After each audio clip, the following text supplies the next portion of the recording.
Hello friends, this is Krishnam Raju. Last వీడియోలో మనం admission గురించి డిస్కస్ చేసుకున్నాం. గ్లోబల్ సీట్స్ అంటే ఏంటి, జనరల్ సీట్స్ అంటే ఏంటి, ఎన్ఆర్ఐ సీట్స్ అంటే ఏంటి, ఒకవేళ global and NRI seats fill up కాకుంటే ఎవరితో ఫిల్అప్ చేస్తారు, ఓన్లీ తెలంగాణ వాళ్ళతో ఫిల్అప్ చేస్తారని చెప్పుకున్నాం. ఓకేనా?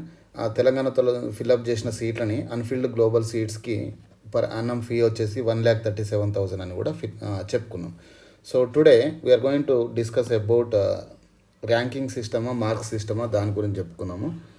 And also we are going to discuss about how to fill up the online form and also for how to fill up the application form for global, NRI and unfilled global seats. ఇక్కడ 2 categories లాగా divide చేసి చెప్పుకున్నాం ఇక్కడ. So one is 4.8. చాలామంది పిల్లలు ఏం చేస్తారంటే doubt అడుగుతున్నారు, ఏమని, పాలిసెట్లో మాకు పాలిసెట్లో సో అండ్ సో ర్యాంక్ వచ్చిందని చెప్పి అడుగుతున్నారు. ఈ ర్యాంక్ సీట్ వస్తుందా రాదా అని. సో పాలిసెట్ ర్యాంక్ ఒకటే ఇక్కడ బేస్ చేసుకొని తీసుకోరండి. ఇక్కడ ఏమవుతుంది, private students and government non residential schools అని చెప్పుకున్నాం. ఇక్కడ గవర్నమెంట్ నాన్ రెసిడెన్షియల్ స్కూల్లో చదువుకున్న పిల్లల్ని తీసుకుందాం. ఫర్ ఎగ్జాంపుల్ ప్రైవేట్ స్కూల్లో చదువుకున్నానికి 118 మార్క్స్ వచ్చినాయి అనుకుందాం. పాలిసెట్లో ఇన్ పాలిసెట్ ఈ scored about 118 marks out of 120. So ఈయనకి వచ్చిన 118 మార్క్స్ అట్నే 118 లాగానే ఉంటాయి. అదే గవర్నమెంట్ నాన్ రెసిడెన్షియల్ స్కూల్లో చదువుకున్న పిల్లోనికి సపోజ్ 116 మార్క్స్ వచ్చినాయి అనుకుందామండి. అవుట్ ఆఫ్ 120 116 వచ్చినాయి అనుకుందాం. సో ఇక్కడ గవర్నమెంట్ నాన్ రెసిడెన్షియల్ స్కూల్లో చదువుకున్న పిల్లలకి డిప్రివేటివ్ స్కోర్ వచ్చేసి 4.8 యాడ్ చేస్తారండి. 4.8 మార్క్స్ ఎక్స్ట్రాగా యాడ్ చేస్తారు. సో వీనికి ఎన్ని వచ్చినట్టు, 116 ప్లస్ 4.8 ఎంత అవుతుంది, టోటల్ 120.8 మార్క్స్ అవుతాయి వీనికి టోటల్గా గవర్నమెంట్ నాన్ రెసిడెన్షియల్ స్కూల్ చదువుకున్నానికి. అదే ప్రైవేట్ స్కూల్లో చదువుకున్నానికి ఎన్ని మార్క్స్ ఉంటాయి మరి, 118 మార్క్స్ ఉంటాయి. ఇందులో ఎవరు ఫస్ట్ ఉన్నట్టు ర్యాంక్లో, ఎవరు మార్క్స్లో ఎక్కువ ఉన్నట్టు, వీడు ఎక్కువ ఉన్నట్టు. గవర్నమెంట్ నాన్ రెసిడెన్షియల్ స్కూల్లో ఉన్నోనికి 120.8 మార్క్స్ వచ్చినాయి. అండ్ ప్రైవేట్ స్కూల్లో చదువుకున్నానికి 118 మార్క్స్ వస్తే 118 మార్క్స్ అలాగనే ఉంటాయి. సో ఇందులో సీట్ ఎవరికి వస్తుంది, ఇక్కడ ర్యాంకింగ్ సిస్టంలో ఎవరికి వస్తుంది, ఫస్ట్ ర్యాంక్ ఎవడు ఉంటాడు, గవర్నమెంట్ నాన్ రెసిడెన్షియల్ స్కూల్లో చదువుకున్న పిల్లోడు టాప్లో ఉంటాడు. అండ్ ప్రైవేట్ స్కూల్లో చదువుకున్న పిల్లోడు నెక్స్ట్లో ఉంటాడు అన్నట్టు. సో అందుకే ఆ ర్యాంక్స్ ఒకటే బేస్ కాదు, గవర్నమెంట్ నాన్ రెసిడెన్షియల్ స్కూల్లో చదువుకుంటే మీకు 4.8 మార్క్స్ ఎక్స్ట్రా యాడ్ అవుతాయి కాబట్టి ranking will be changed here. Okay, so this is clear. And another point is how to fill up the online application form here. So second వచ్చేసి right, for free seats కోసం చూద్దాం. For free seats online application form ఎలా ఫిల్అప్ చేయాలో చూద్దాం. Online application form filling. So ఇందులో ఏమవుతుంది, for free seats కోసం డైరెక్ట్గా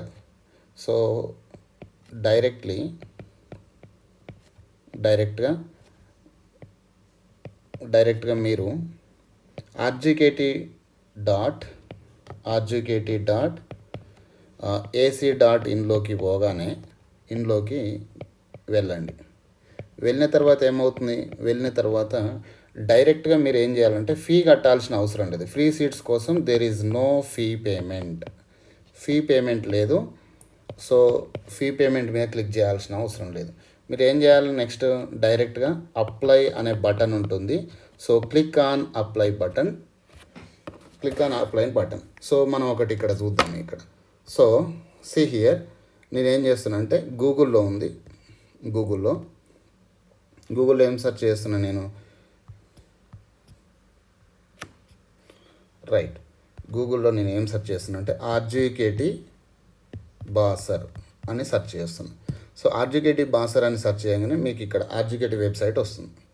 సో ఆర్జీకేటీ వెబ్సైట్ వచ్చిన తర్వాత ఇక్కడ అడ్మిషన్స్ 2021-22 అని ఉన్నది ఇక్కడ. So click on this one, UG admissions మీద క్లిక్ చేయండి.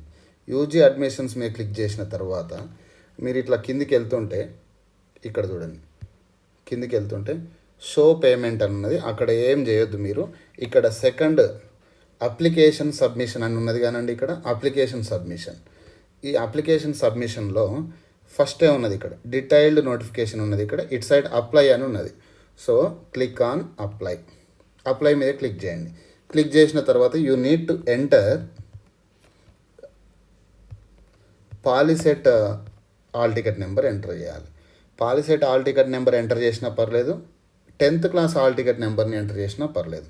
సో తర్వాత ఏం చేయాలి, your phone number POLYCET apply చేసేటప్పుడు ఏ ఫోన్ నెంబర్ అయితే ఇచ్చిర్రో అదే ఫోన్ నెంబర్ని ఎంటర్ చేయాలి.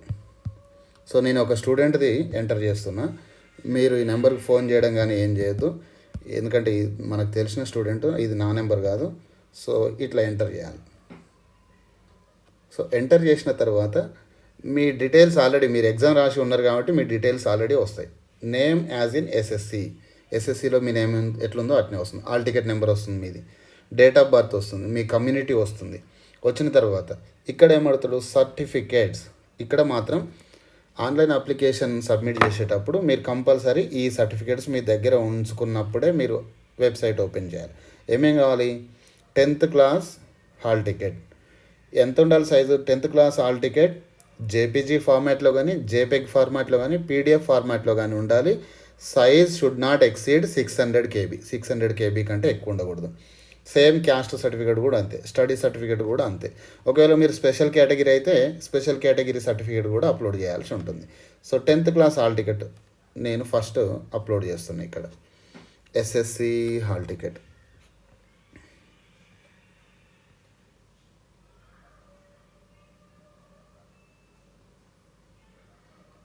One second.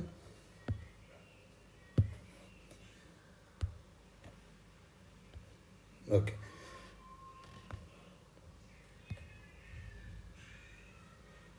ఎస్ఎస్సి హాల్ టికెట్ని bonafide certificate bonafide where is SSC hall ticket is there. So SSC hall టికెట్ని అప్లోడ్ చేసిన తర్వాత ఏంటి, స్టడీ సర్టిఫికేట్ ఆర్ బోనోఫైడ్ సర్టిఫికేట్ని అప్లోడ్ చేయాలి. సో బోనోఫైడ్ సర్టిఫికేట్ని అప్లోడ్ చేసేసిన. నెక్స్ట్ క్యాస్ట్ సర్టిఫికేట్ మీరు ముందే చేసి పెట్టుకోవాలి అని నేను ఆల్రెడీ ముందే చేసి పెట్టిన పీడిఎఫ్ ఫార్మాట్లో.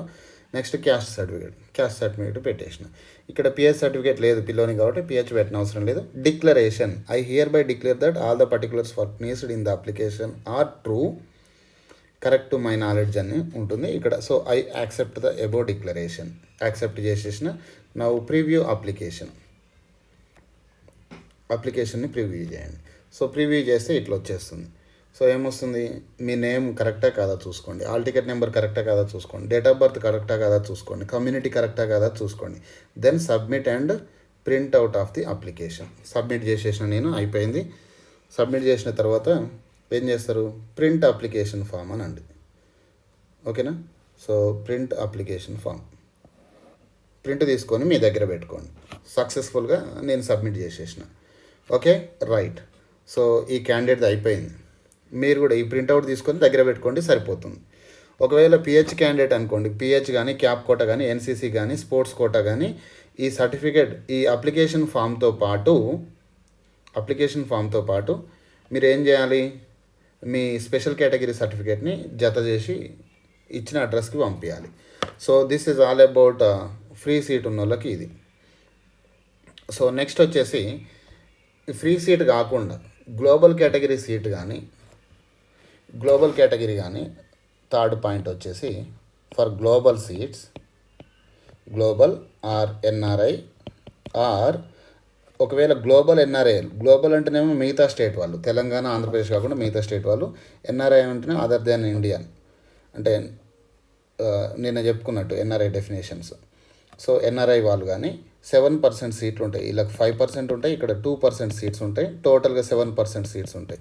ఒకవేళ ఈ పిల్లలు జాయిన్ కాలేదనుకోండి, గ్లోబల్ అండ్ ఎన్ఆర్ఐ జాయిన్ కాకుంటే ఓన్లీ తెలంగాణ స్టూడెంట్స్తోనే ఈ సీట్స్ ఫిల్అప్ చేస్తారు. Only Telangana students. ఈ తెలంగాణ స్టూడెంట్స్తోని ఫిల్అప్ చేసే సీట్ని మనం ఏమంటామంటే అన్ఫిల్డ్ గ్లోబల్ సీట్స్ అంటాం. అన్ఫిల్డ్ గ్లోబల్ సీట్స్ వీరు సపరేట్గా అప్లై చేసుకోవాల్సి ఉంటుంది. అన్ఫిల్డ్ గ్లోబల్ సీట్స్కి పర్ annum ట్యూషన్ ఫీ వచ్చేసి ఎంత, 1,37,000 ఉంటుంది పర్ annum. ఓకేనా. వీళ్ళు ఏం చేయాలి, సపరేట్గా అప్లికేషన్ చేయాలి. సో ఫస్ట్ ఏం చేయాలంటే 2 స్టెప్స్, ఆన్లైన్ అప్లికేషన్లో 2 స్టెప్స్ ఉంటాయి ఇక్కడ. First step, second step. ఇక్కడ ఫస్ట్ స్టెప్ వచ్చేసి ఫస్ట్ ఫీ కట్టుకోవాలి, ఫీ పేమెంట్ చేయాలి. ఫీ పేమెంట్ చేసిన తర్వాత మీకు ఒక ఐడి జనరేట్ అవుతుంది. ఆ ఐడి జనరేట్ అయిన దాంతో next application form, online application form fill up చేయాలి. ఫస్ట్ స్టెప్ వచ్చేసి ఫీ పేమెంట్, సెకండ్ స్టెప్ వచ్చేసి అప్లికేషన్ ఫామ్ ఫిల్అప్ చేయడం, అప్లికేషన్ ఫామ్ ఫిల్లింగ్ అప్. ఈ 2 స్టెప్స్ ఉంటాయి ఇక్కడ వీళ్ళకి. సో ఎవరెవరికి గ్లోబల్ కేటగిరీ అయినా కానీ ఇదే ఫార్మాట్, ఎన్ఆర్ఐ అయినా ఇదే, అన్ఫిల్డ్ గ్లోబల్ సీట్స్ అయినా కానీ ఇదే సేమ్, ఇదే ఫాలో కావాలి. సో ఇక్కడ చూపిస్తాను మీకు. సో అగైన్ మీరు ఏం చేస్తారు, గూగుల్లోకి వెళ్ళండి. గూగుల్లోకి వెళ్ళిన తర్వాత ఇక్కడ ఏం చేయండి, ఆర్జీకేటీ బాసర్ అని టైప్ చేయండి. ఆర్జీకేటీ బాసర్ టైప్ చేసినాక మీకు ఇక్కడ వెబ్సైట్ కనపడుతుంది, ఆర్జీకేటీ బాసర్. క్లిక్ చేయండి. ఇక్కడ ఫస్ట్ ఉన్నది ఇక్కడ అడ్మిషన్స్ 2021-22 యూజీ అడ్మిషన్స్ 2021-22 మీద క్లిక్ చేయండి. క్లిక్ చేసిన తర్వాత ఇట్లా కిందికి రండి. ఇంపార్టెంట్ డేట్స్, ఫీ పేమెంట్ ఉన్నది. ఫీ పేమెంట్ ఎవరికి ఇక్కడ క్లియర్గా రాసి ఉంది, fee payment only for the global and unfilled global category అనే ఫీ పేమెంట్ చేయాలి. ఫ్రీ సీట్ కావాలనుకున్న వాళ్ళు, టీఎస్ పాలసీ అప్లై చేసిన వాళ్ళకు ఫీ పేమెంట్ అవసరం లేదు. సో ఇక్కడ ఏం చేయాలి, నెక్స్ట్ ఫీ పేమెంట్ కిందనే ఫస్ట్ ఆప్షన్ కిందనే ఇక్కడ షో పేమెంట్ అని కనపడుతుంది. ఈ షో పేమెంట్ దగ్గర క్లిక్ చేయండి. క్లిక్ చేసిన తర్వాత మీకు ఇక్కడ ఒక ట్యాబ్ ఓపెన్ అవుతుంది. ఈ ట్యాబ్లో ఏమంటే ఈ first option citizen IIIT RGKT Basar UG admission fee payment అని ఉన్నది. సో దీని మీద క్లిక్ చేయండి. దీని మీద క్లిక్ చేసినాక మీరు ఏపీఆర్టీఎస్ స్టూడెంట్సా లేకుంటే అదర్ దెన్ ఏపీటీఎస్ఆ సెలెక్ట్ చేసుకోవాలి. ఏపీఆర్టీఎస్ స్టూడెంట్స్ అనుకోండి, దీని మీద క్లిక్ చేయండి. మీ polytechnic and AP and TS students అయితే అన్ఫిల్డ్ గ్లోబల్ సీట్స్ మీకు కావాలనుకుంటే మీకు కంపల్సరీగా మీరు పాలిటెక్నిక్ రాసి ఉండాలి. ఆ పాలిటెక్నిక్లో ఉన్న మెరిట్తోనే మీకు అన్ఫిల్డ్ గ్లోబల్ సీట్స్లో మీకు సీట్ ఇస్తారు. ఒకవేళ గ్లోబల్ సీట్స్ అయితే ఎవరు, other than AP and TS students. Global seats వాళ్ళు ఇక్కడ అదర్ అని క్లిక్ చేయాలి. ఒకవేళ మన తెలంగాణ ఏపీ వాళ్ళు అయితేనేమో ఏపీఆర్టీఎస్. ఈ ఏపీఆర్టీఎస్ ఎందుకంటే unfilled global seats only with TS స్టూడెంట్స్తోనే ఫిల్అప్ చేస్తారు కాబట్టి ఏపీఆర్టీఎస్ మీద క్లిక్ చేయండి. మీరు కంపల్సరీ పాలిసెట్ రాసి ఉండాలి. మీ POLYCET entrance hall ticket number వేయండి. ఇట్లా వేసినాక షో డీటెయిల్స్ అని వస్తుంది. ఈ షో డీటెయిల్స్లో ఇక్కడ మీ హాల్ టికెట్ నెంబర్ చూపిస్తుంది, 10th క్లాస్ బోర్డు చూపిస్తుంది, 10th class board name, applicant name, father name అన్ని కరెక్టా లేదా చూసుకోండి, date of birth, mobile number, state దగ్గర తెలంగాణ క్లిక్ చేయండి. ఆంధ్రప్రదేశ్లో అన్ఫిల్డ్ గ్లోబల్ సీట్స్ ఇవ్వరు, ఓన్లీ బేస్డ్ ఆన్ మెరిట్ మీదనే, పాలిసెట్లో వచ్చిన మెరిట్ మీదనే ఇస్తారు. దట్ టీఎస్ వాళ్ళకి ఇస్తారు. ఇక్కడ weather your application is considered under unfilled seats of global category. Unfilled seats of global కేటగిరీలో మీకు సీట్ కావాలన్నా వద్దా అని అడిగిండు అనుకోండి. అడిగినప్పుడు ఏం చేయాలి, ఎస్, అందుకేగా మీరు ఇక్కడికి వచ్చింది. సో ఈ పేజ్లోకి వచ్చింది. సో ఇట్లా వచ్చినాక మీ డిస్టిక్ ఎంటర్ చేయండి. సో డిస్టిక్ ఎంటర్ చేసిన తర్వాత ఏదో ఒక డిస్టిక్, నల్గొండ, సో ఏదో ఒక మండల్, చిట్యాలని, లోకల్ ఏరియా, ఏ ఏరియా కిందకి వస్తారు, తెలంగాణ కిందకి వస్తే తెలంగాణ, ఆంధ్రప్రదేశ్ కిందకి వస్తే ఆంధ్రప్రదేశ్. ఇట్లా రిజర్వేషన్ కేటగిరీ, మీది ఏ రిజర్వేషన్ కేటగిరీ ఆ రిజర్వేషన్ మీద ఎంటర్ చేయండి ఏదో ఒకటి. ఓకేనా. చేయగానే మీకు ఏమని కనిపిస్తుంది, ఇక్కడ అమౌంట్ కనిపిస్తుంది. అమౌంట్ ఎంత, 1025 రూపీస్. షో పేమెంట్ మీద క్లిక్ చేయండి. క్లిక్ చేసిన తర్వాత నెట్ బ్యాంకింగ్తో కట్టుకుంటారా, డెబిట్ కార్డా, క్రెడిట్ కార్డా, ఎస్బీఐ నెట్ బ్యాంకింగ్ అనేది మీ ఇష్టం ఇక్కడ. సో ఐసిఐసిఐ నెట్ బ్యాంకింగ్ మీ ఇష్టం. ఇట్లా ఎస్బీఐ మీద క్లిక్ చేసారు అనుకోండి, కన్ఫర్మ్ పేమెంట్ అని వస్తుంది ఇక్కడ. సో ఇక్కడికి వెళ్ళాక మీరు పేమెంట్ చేసేయడమే ఇక్కడ ఇంకా. సో ఈ పేమెంట్ ప్రొసీజర్ అంతా అయిపోయాక మీకు ఏమవుతుంది ఇక్కడ, సో పేమెంట్ ప్రొసీజర్ అంతా అయిపోయాక మీకు ఒక నెంబర్ వస్తుంది. ఏమన్నా నెంబర్ వస్తుందంటే సపోజ్ ఇంకో ఇక్కడ after fee payment the unique application ID will be generated, RGU 2021 TSB something అని ఒక unique application ID number generate అవుతుంది. ఆ ఐడి నెంబర్తో మీరు నెక్స్ట్ ప్రాసెస్ ఏంటి, నెక్స్ట్ ప్రాసెస్ వచ్చేసి అప్లికేషన్ సబ్మిషన్. ఇప్పుడు అప్లికేషన్లోకి రావాలి. అప్లికేషన్లోకి వచ్చినాక మీకు ఇక్కడ హాల్ టికెట్ నెంబర్ అడుగుతుంది, ఎస్ఎస్సి హాల్ టికెట్ నెంబర్, మీ మొబైల్ నెంబర్ అడుగుతుంది. ఈ రెండు ఎంటర్ చేయగానే ప్రొసీడ్ టు ఫిల్ అప్లికేషన్ వస్తుంది. సేమ్ ఇంతకుముందుకు మీరు ఎట్లా ఫిల్అప్ చేసిరో సేమ్ అట్నే ఫిల్అప్ చేసి SSC hall ticket number, next వచ్చేసి బోనాఫైడ్ సర్టిఫికేట్, ఈ రెండు అప్లోడ్ చేస్తే సరిపోతుంది. So that's it. This is the filling up of application form for RGKT IIIT BASR. Thank you.